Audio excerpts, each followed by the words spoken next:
Good morning. Hala, kakain na tayo. Andiyan na yung cook natin. Uy, magsisilulog na. Tara, Cebu tayo. Ay, na meron na. Enjoy your breakfast. Sana all. Harindong? Nagatag po ng sabing 1 ma'am ng take. Hala? Hello! Kabungga.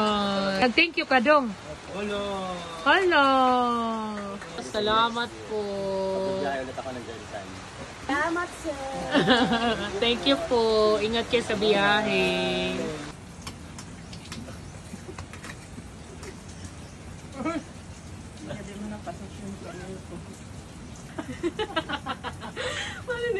Wala, kadamo na idol ay may shoutout anay kay masiyahin ka kuno. Kadamo na idol ay mo.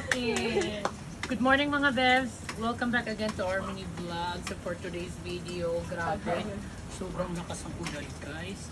Pero ngayon, thank God tumila na. Sana marami tayong guests today. Mga ulan naman. Kasi guys, ito lang talaga nagiging banding namin. Kasi pag marami ng guest, para na kaming mga crew ng mga fast food. Ikot kaming ikot, hala! Kaya habang pag wala pang guest, tawanan, kwentuhan. Baliktad na kasi nangyayari dito sa Thailand eh. Pag umaga, chill-chill lang. Pag patak ng hapon hanggang gabi,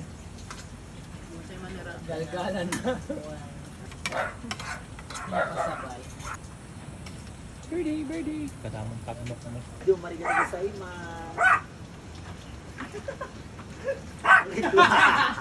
Appear, disappear, 1/2, 1/4. Tama ko. Hello! Very virgin naman. Thank you so much, Lady Gaga! Thank you so much! Thank you. Balik ka mo. Thank you, sir. Kagwango ni sir. Ganda. Nagki-clearing kami. Kasi check out lang yung guest namin kagabi. Grabe guys, ngayon ko lang to na-experience. Ang sarap pala dito. Ano, kabongga. Sarap mag-relax. Sana magkaroon ako ng isang buong araw na puro relax lang. Higa-higa lang. Ay, nako mga vets. Grabe, hindi tumitigil yung ulan. Hagay. Laban lang, kaya natin to. Laban lang. Ganun talaga yung business. Ups and down. Kailangan hindi ka susuko. Kasi pag susuko ka, talo ka. Pero kailangan natin rumatrat ng rumatrat kasi ang dami nating bayarin. Diyos ko. Nagdatingan na mga bills. Kailangan bayaran ng mga bills. Mga utang sa tindahan. Ade buwas, mga painganing panahon, dere na sa bagyan ha. Hindi, pagpinturahan pa pala tapos sa antisrapan. Magpupuringan namong ano sa liwat. Yan na, magpupluring kang. Buwas, kanyan datot din pinturay ko siya. Kasi para malagyan na yan ng ano, ng bubong. Para ma-offer na natin. Tapos gawin mo na kaagad yung bilog na lamesa. Para mahabol niya, ma-prioritinan niya. So ayan mga, Ate Maribel, ang tip didi bantay. So ayan mga bebs, kasi ngayon, tag-ulan, wala masyadong guest. Buti na lang may pumasok din isang open cottage. Thank you mga kuya. So ngayon, mag-ano tayo, papalit tayo ng mga kortina sa nipahan. Pag mga, sabi nga nila, mag-clear ito, Kang subalito wa igbaw. Ang subalitaw. Abot ngayon nga ni ubos lagi ni adagan to kagabi. Pagkuha dito baldi dong. So ayun mga vents, tinanggal ko na yung mga luma nating cortina kasi para malabahan. La la la la la. Yeng! Huwag malak, martilyo. May dakam nga to extra. Adoy. So ayan, ganitong color ang nilagay naming cortina kasi para hindi siya agad madumihin. Para bonggang-bongga. Yan, tapos ganyan yan. Pag ganun. Pag mag-jerjer na. Pag mag iba na dirang kortina may nanananggal. Sabi ko, no. Don't do that.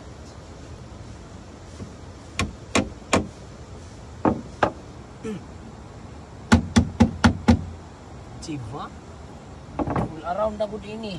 So ayan, babrushan namin din yung mga electric fan kasi kailangan yung maintain na linis dito para bongga yung hangin, fresh air.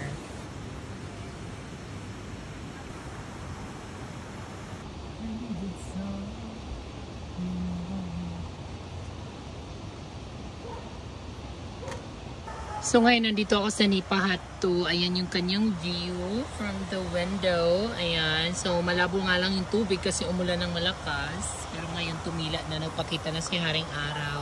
Pero grabe, sobrang nakaka-relax talaga yung tunog ng tubig. Tapos yung view from Nipa Hut window.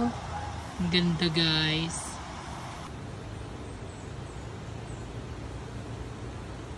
So ito na yung pang last Nipa Hut. Nipa Hut 3. So, dumidilim na naman yung kalangitan guys. Oh my gosh. Huwag naman sana umulan kasi weekends na pa naman tomorrow. Alam nyo, yung ganitong weather, ito talaga yung nakaka-relax. Tapos sabayan mo ng kape. Tapos nandito ka sa ganito kagandang nature. Oh my gosh. Wala, mapapatulala ka na lang talaga. Ang dami pa rin pala nagtatanong kung saan located yung The Island Nature Spring. This is located at Barangay Tumugbong, San Jorge, Western Samar.